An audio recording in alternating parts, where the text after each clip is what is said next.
ကျွန်တော်ထမင်းဖြတ်ပြီးဘာတွေစားလဲဆိုတာစိတ်ဝင်စားကြတယ်ဟုတ်ဒီနေ့ကတော့ကျွန်တော်ရဲ့စစ်လိပ်ဖြတ်တဲ့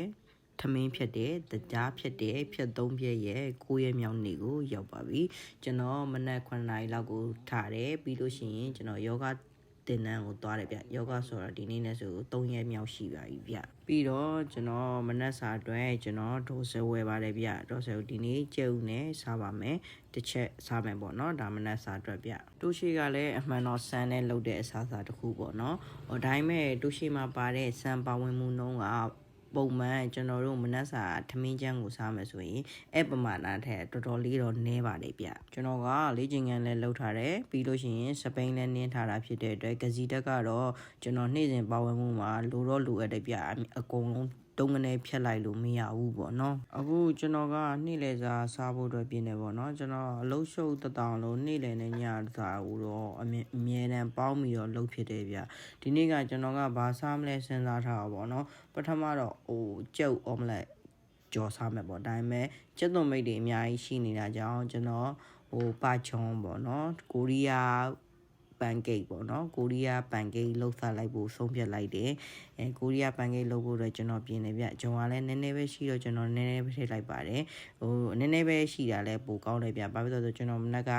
ကစီတက်ကလည်းထိရပြီးသားဖြစ်တဲ့အတွက်ဂျုံအများကြီးစားရင်ကစီတက်လိုအပ်တဲ့ပမာဏထက်ပိုသွားလိမ့်မယ်ပေါ့နော်ဂျုံနည်းနည်းပဲရှိရတယ်ကျွန်တော်တို့ပို့ပြီးတော့အဆင်ပြေသွားတယ်ဗျဒီဖာချုံးလုံးနေရတာတော့ကျွန်တော်အကောင့်ထဲမှာတင်ပေးထားပါဗျတန်တွက်မှန်လားမမှန်လားတော့မသိဘူးပေါ့နော်အဲ့လိုခေါ်တယ်လို့ပဲထင်တာပဲဗျကိုရီးယား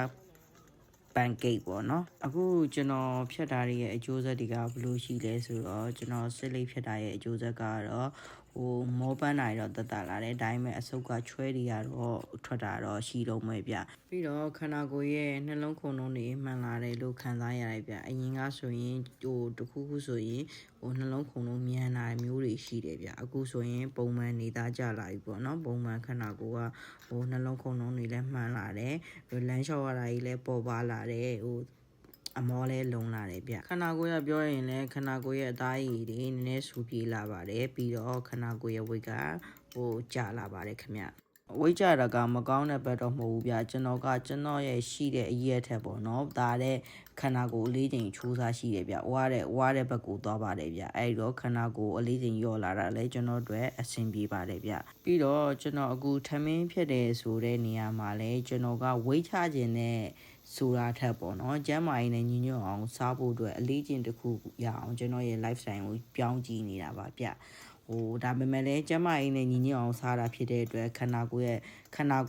သူ့ရဲ့ပိုကောင်းတဲ့လမ်းကိုရောက်နေတယ်လို့ပဲမြင်ပါတယ်ဗျကျွန်တော်ထမင်းဖြတ်တယ်ဆိုပေမဲ့လည်းလိုအပ်တဲ့ကစီတက်ပမာဏရအောင်လို့တခြားစားအနေစားပါတယ်ဥမာပြောင်းမှုတို့ပါဦးကျွန်တော်စားတယ်တစ်ခါကျရင်အာလူးစားတယ်တချို့ရက်တွေမှာဆိုရင်တော့ပဲကြဆန်တို့ပါတို့စားတယ်ဗျဒီနေ့ဆိုရင်လည်းကျွန်တော်တိုးရှည်တို့ပါတို့စားပါတယ်ဒီနေ့ကကျွန်တော်က